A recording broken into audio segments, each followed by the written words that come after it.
it's Elise here at Bowman Library with a whole new teen book spotlight.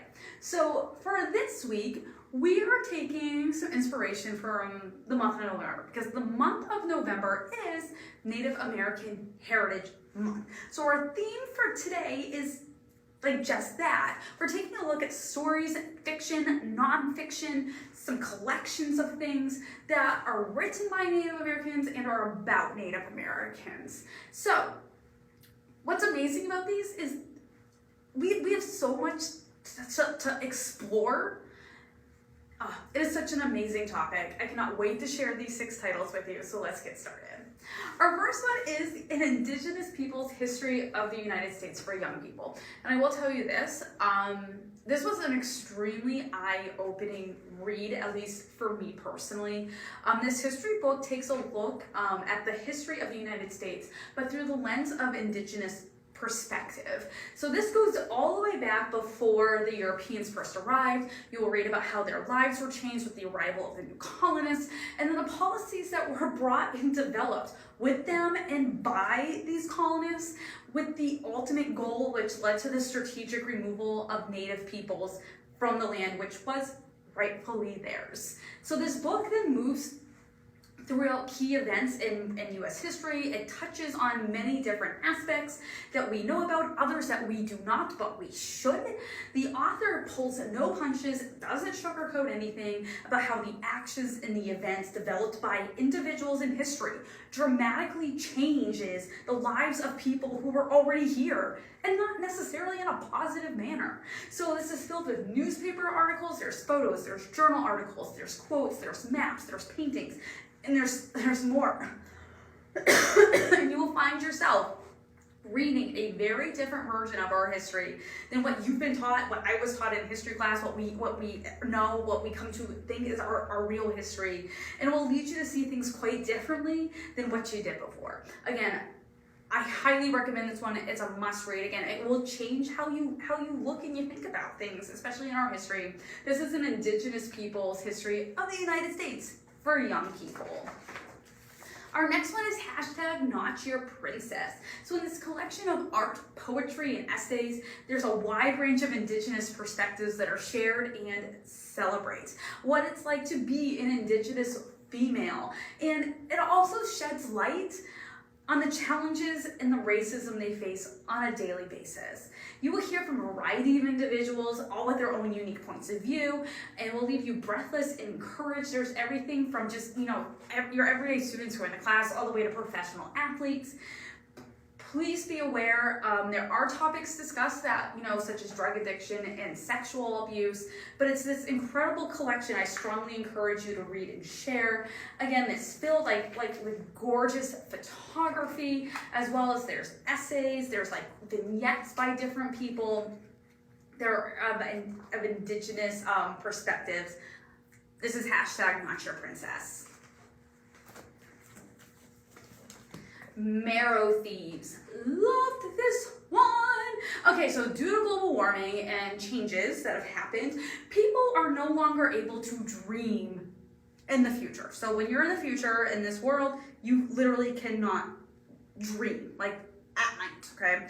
But there is a small group of people who can. Now, friendship is part of the Metis people, who are part of the Indigenous group of people known as the First Nations. It's this group of individuals that can still dream.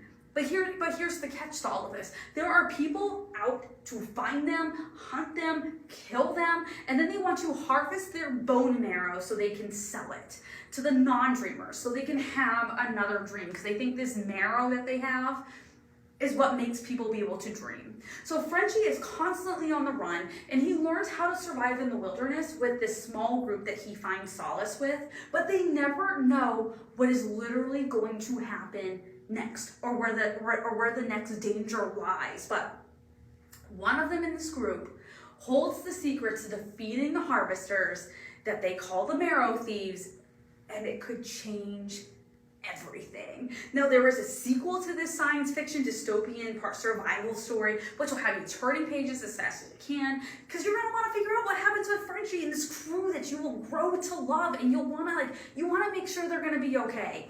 Loved this one. The sequel Yeah, I will tell you this, you do need to read this one first in order to understand the sequel. This is Marrow Thieves.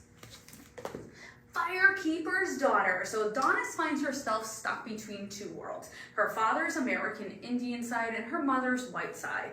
And it's her mother's side that sees her father as a defect. But in reality, no side really honestly wants to claim her. Or that's how she feels. Now, after graduating high school, Donna should be focused on getting everything ready to go off for college, but that gets put on hold with the unexpected death of her uncle and then her grandmother's failing health. And that is when her life takes a turn that she never thought would happen, that she would see coming. And that is when she's witnessed a murder caused by someone who is in a meth-induced haze. Donis decides that maybe there is a reason why she is still at home instead of being off at school playing hockey like everyone expected her to do. So she decides it might be up to her to try and stop the cycle, which is consuming so many people around her in her community, and it's going to take her on a journey that she never imagined. And you as the reader never imagined it yet either. Like, yeah. So incredibly done. Now this is part realistic, there's part mystery, there's part suspense, there's part romance, there's part hockey. This book has a little bit of everything. Please be aware there are discussions and descriptions of rape, drugs, racism, and death, but they are handled in a realistic and balanced light. I mean, like, unfortunately, that's the reality that people are living in. This is one of my favorite reads of last year. I love this one. It's supposed to be adapted. It should hopefully show up on Netflix here in the next couple of months or so. Loved this one. I will tell you, it does look like it is a pretty thick read, but it will not read as a thick read. I promise you. This is Firekeeper's Daughter. Alatsaway. So 17-year-old Apache teen Alatsaway, who goes by Ellie for short, she's living in Texas where she has these supernatural occurrences on a daily basis, and she has this skill to raise things from the dead. There is one rule, though, that comes with having this ability, and that she's never allowed to raise humans.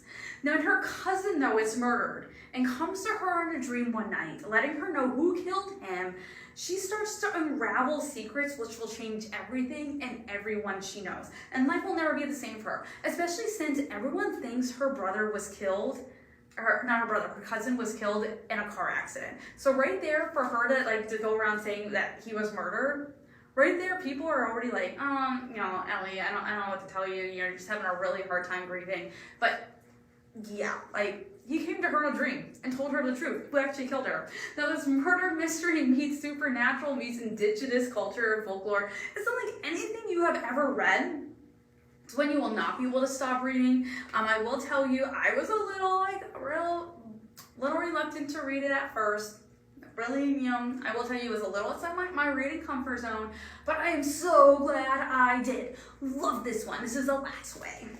And our last one is Apple, Skin to the Core by Eric Gansforth. Now, this memoir, written in a novel and verse style, as well as being filled with numerous paintings and photographs, is about the author's life growing up as Native American and living on a reservation, all while dealing with racism, poverty, his sexuality, not being Native American enough. So the term apple that you learn in this book, the term apple is a slur for someone who is red on the outside but white on the inside. Well, he's not red enough, he's not, Native American enough, according to this definition, but he's also not, he's not white enough on the outside of the reservation, all while dealing with his family issues and history as well. Now, Gansworth is an enrolled member of the Onondaga Nation, and this memoir is brutally honest, it's eye-opening, and does not shy away from the realities of any topics in truth, especially ones that he faced on a regular basis growing up. Yeah, an amazing memoir. I will tell you that sometimes it's not the easiest read, but it is a powerful and impactful read. This is Apple, Skin to the Core. So these are 6 books that we have here at the library to help us let's celebrate, recognize, honor Native American Heritage Month. So come on out, check out one of these, or we do have others that you can, if maybe one of these we do have others that we can totally help you find and point in the right direction. So I hope you have an amazing week, and I hope you tune back next week. We have a whole new teen book spotlight.